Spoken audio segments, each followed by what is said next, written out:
এখানে আমরা ভিসা দিতে এসেছি, প্রত্যাখ্যান নয়। তবে এটি উভয় পক্ষের প্রচেষ্টায় আসে।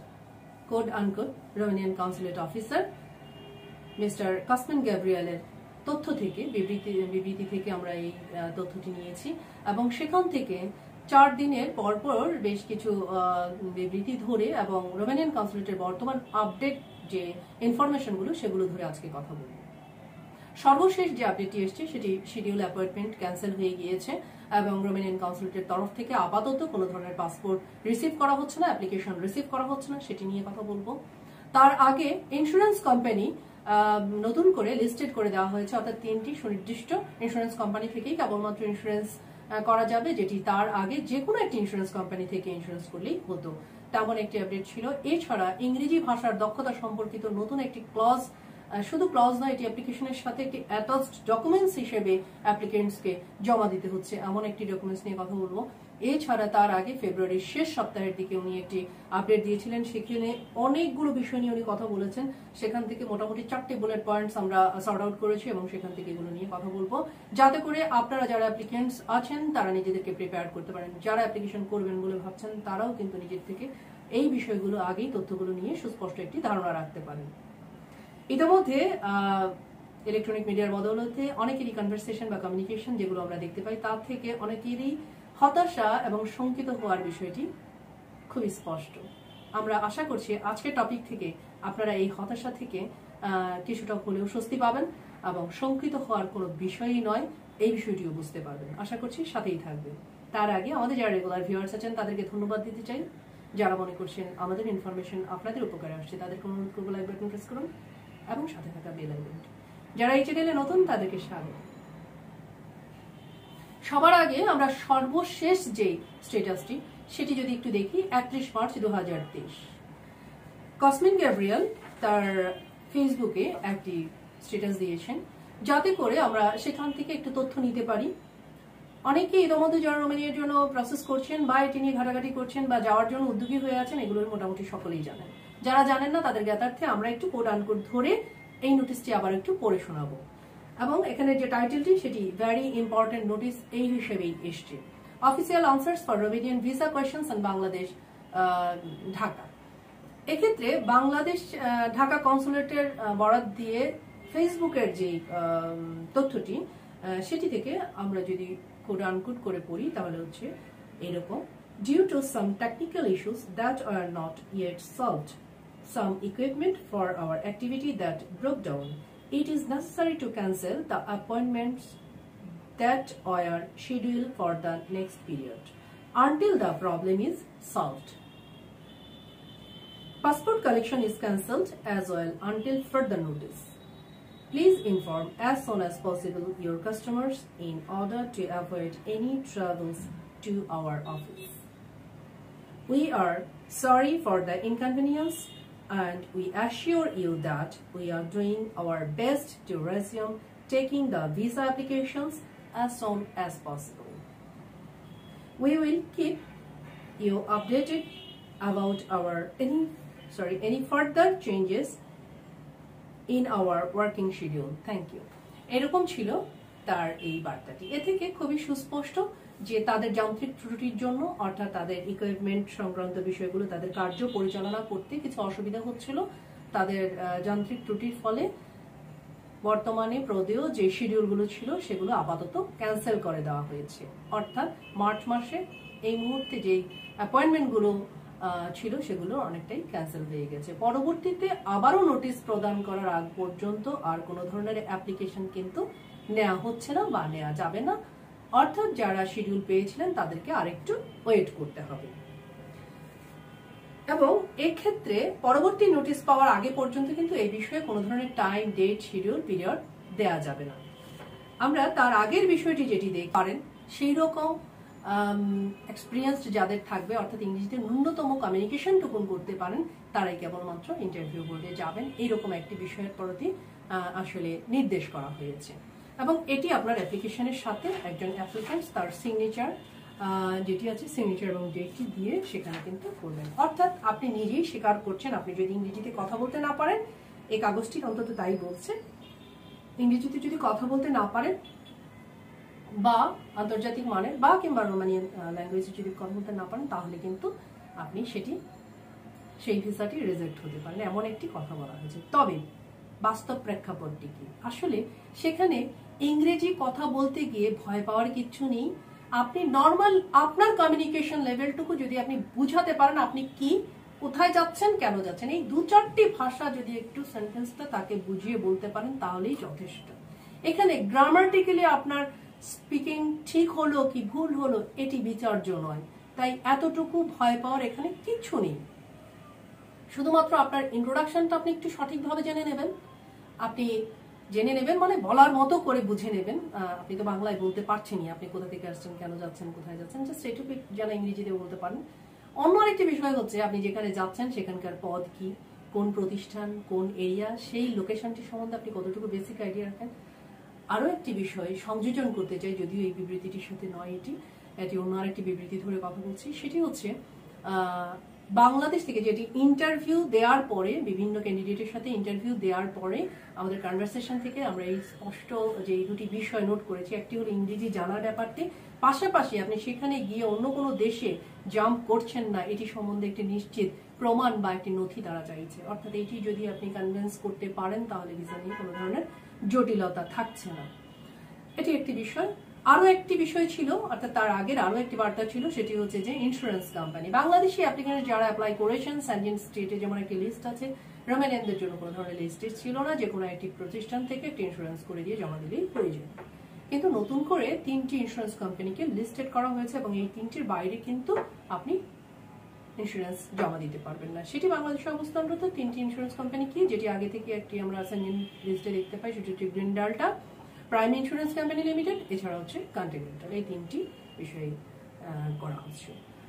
আমরা আপনাদের ধৈর্য আশা করব, কেননা বিবৃতির খাতিরে একটু ভিডিওটি হয়তো লম্বা হতে পারে। সর্বশেষ যে বিবৃতিটি আমরা যেটি নিয়ে কথা বলছি, অর্থাৎ ফেব্রুয়ারির শেষের দিকে কনসুলেট অফিসার সাধারণত যে প্রথমে এসে যে ধরনের একটি বিবৃতি দিয়েছিলেন তার পরিপ্রেক্ষিতে উনি খুব আক্ষেপের স্বরে বলেছিলেন যে 2 সপ্তাহ পরে মনে হয় কেউ শুনেনি আমাদের কথা। অর্থাৎ বিষয়টি এরকম যে আমরা যেমন যেমন কথা বলছিলাম, আমরা ভিসা দিতে এসেছি, আমরা প্রত্যাখ্যান করতে আসিনি, এবং এটি উভয় পক্ষের প্রচেষ্টা। উভয় পক্ষ বলতে উনি ওনাদের কথা যেমন বলেছেন, যিনি অ্যাপ্লিকেন্টস তারা যে জমা দিচ্ছেন তারও কিন্তু কোঅপারেশন ছিল, এবং সেটি কোন বিষয়গুলোকে নির্দেশ করে উনি কথা বলেছেন। প্রথম দিকে উনি যেটি স্পষ্ট করেছেন সেটা হচ্ছে কোনো জাল কাগজপত্র, আমাদের ফেক ডকুমেন্টস দেওয়ার বাংলাদেশি ক্যান্ডিডেটদের যে নৈতিক বৈশিষ্ট্য সেটি কিন্তু আমরা এখানেও দেখতে পাই। সঙ্গত কারণে আমার সামনের যিনি বসে আছেন, যিনি ইন্টারভিউয়ার, তাদেরকে বোকা বানানোর চেষ্টা করা হচ্ছে, তারা এটিকে অসম্মানিত বোধ করছেন। তাই এই বিষয়গুলো কিন্তু আমাদের খেয়াল রাখতে হবে। যতটুকু আছে যেটুকু আছে, আপনি একজন আনস্কিলড অ্যাপ্লিকেন্টস, আপনি সেই হিসেবেই নিজেরটুকু দিয়েই আপনি চেষ্টা করুন। সেক্ষেত্রে কোনো ডকুমেন্টস যদি আপনি ভুল তথ্য দেন এবং সেটি যদি তারা বুঝতে পারে, তারা স্বাভাবিকভাবে অসম্মানিত এবং অপমানিত বোধ করেন। ওনারা নিশ্চয়ই ট্রেন্ড এবং ট্রেনিং প্রাপ্ত বিধায় এখানে এসছেন, আপনার ভিসাটি দেওয়ার জন্যই বসে আছেন। ঠিক আমরা যদি ওনার কথা ধরেই বলতেছি, প্রত্যাখ্যান করার জন্য কিন্তু আসেননি, কিন্তু জাল কাগজপত্র দিবেন অথচ প্রত্যাখ্যান করবে না, সেটি কি করে হয়? দ্বিতীয় বিষয়টি আসছে যেটি ইংরেজি পার্ট, আমরা যেহেতু আমাদের অ্যাপ্লিকেশন ফর্মটির সাথে কিন্তু এই ডকুমেন্টসটি অ্যাটাচ করে দিচ্ছি, যেখানে আছে আমি নিজেই কিন্তু ডিক্লেয়ার করছি একজন অ্যাপ্লিকেন্টস হিসেবে আমি ইংরেজি ভাষা জানি, আমি ইংরেজি ভাষায় কমিউনিকেশন করতে পারবো, কিংবা রোমানিয়ান ভাষায় আমি কমিউনিকেশন করতে পারবো, এতে করে আমার কোনো অসুবিধা নেই। এবং ধারা ধরে আপনি বলেছেন, সেই ধারা অনুযায়ী ভিসা অফিসার কিন্তু রিজেক্ট করে দিতে পারে, অর্থাৎ তার সেই এখতিয়ার আছে। তাহলে বিষয়টি হচ্ছে যে আমরা আমাদের ইন্ট্রোডাকশন ব্যাপারগুলো, কোথায় যাচ্ছি সেগুলোর সম্বন্ধে যদি আমরা একটা বেসিক ধারণা দিতে পারি, সেক্ষেত্রে একেবারে টু দ্য পয়েন্ট আমাকে গ্রামার মেনটেন করে ইংরেজি বলতে হবে এমন কোনো বিষয় থাকার দরকার নেই। তাই ভয় পাওয়ার কোনো প্রয়োজনে যতটুকু বুঝেন সেইটুকুই রিপ্লাই করার চেষ্টা করবেন। আর তাছাড়া আমার মনে হয় যে তার ইন্টারভিউতে যাওয়ার আগে যে সময়টুকু আপনারা পাচ্ছেন সেই সময় একটু ইন্টারভিউ প্র্যাকটিসটা করে নেন, তাহলে কিন্তু বিষয়টা এমন কঠিন কিছু না। আসলে আপনারা সবাই জানেন, কিন্তু রেগুলার প্র্যাকটিসের অভাবে অনেক সময় মুখের কথাটা আসছে না। এই প্র্যাকটিসটা করলে পর এই কথাগুলো যথেষ্ট ভালো ফ্লো হবে বলে আমরা মনে করছি। এবার নেক্সট যেটি আসছে যে আসলে কোথায় যাচ্ছেন, কেন যাচ্ছেন, এটি সম্বন্ধে যখন আপনারা অনুবাদকের আশ্রয় নেবেন বা সেখানে গিয়ে যদি কোনো ইন্টারপ্রেটারের কথা বলেন, সেক্ষেত্রে ওনারা খুব বিরক্ত বোধ করেন এবং এটি একটি অ্যাপ্লিকেশনের জন্য ডিসকোয়ালি হিসেবে কাউন্ট করা হবে, সেই কারণে এটি থেকে বিরত থাকবেন। এছাড়া ওনারা মেনশন করে বলেছেন কিছু সুনির্দিষ্ট কোম্পানি এই মুহূর্তে ব্ল্যাকলিস্টেড কিছু কোম্পানি নিয়ে কথা বলা হচ্ছে, সেগুলো সম্পর্কে সোচ্চার থাকবেন। অর্থাৎ আপনি নিজে করেন কিংবা কারোর মাধ্যমে করেন, আপনি যে অ্যাপ্লিকেশনটি করেছেন সেই কোম্পানিটি ডিরেক্ট কোম্পানি হোক বা না হোক, সেটি কি ব্ল্যাকলিস্টেড কিনা সেটি একটি নিশ্চিত ধারণা রাখবেন। সেটির পরেই কিন্তু আপনি সাবমিশনে যাওয়ার পর আপনার একটি সাকসেসফুল ভালো রেজাল্ট আসবে।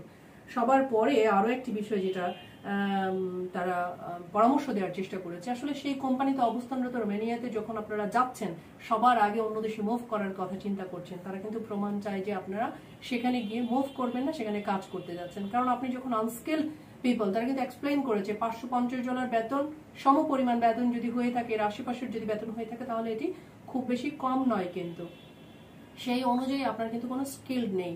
তারপর আপনারা যদি অন্য দেশে মুভ করেন, তারা স্পষ্টই বলেছে আমরা ওয়ার্কার চাই, পলাতক নয়। কিন্তু এরকম একটি কথাও কিন্তু ওই বিবৃতিতে আসছে। সময়ের দিকে খেয়াল রেখে আমরা আসলে পুরো বিবৃতিটি অবশ্যই পড়বো না, আমরা একটু বুলেট পয়েন্টগুলো নিচ্ছি, এর মাঝে 3টি অলরেডি আমরা কথা বলে ফেলেছি।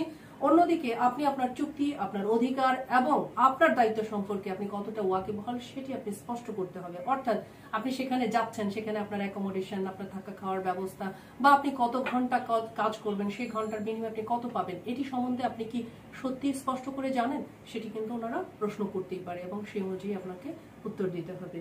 সর্বশেষ যে বিষয়টি চলে আসে সেটি হচ্ছে অ্যাপয়েন্টমেন্ট অনুযায়ী আমাদের দেশে যেটি প্রমাণিত সত্য, ওনার বেশ কিছু বিবৃতির মাঝে উনি ঘটমান, উনি আসার পর যে ধরনের একটা পয়েন্ট অফ ভিউ থেকে ভিসা দেওয়া শুরু করেছিলেন বা ওনারা শুরু করেছিলেন তাদের যে টিম, পরবর্তীতে আমাদের যে কার্যক্রম, ডকুমেন্টস ভুল দেয়া, অ্যাপয়েন্টমেন্ট অনুযায়ী সঠিক টাইমে না যাওয়া, ওরা 9টার জায়গায় 11টা থেকে কার্যক্রম শুরু করতে হয়, সাংগঠনিক অবস্থানগুলো ভালো নয়, বা আমরা অ্যাপয়েন্টমেন্ট নিয়েছি অথচ আমরা দুপুরের দিকে যাচ্ছি সেখানে অ্যাপয়েন্টমেন্ট নিয়ে, কাগজপত্র নিয়ে, এই সমস্ত গাফিলতা বিষয়গুলোকে দেখে তারা যে বিষয়গুলোতে আসছে, তারা কিন্তু বারবার এই বিবৃতির মাধ্যমে স্পষ্ট করতে পেরেছে বা করেছেন।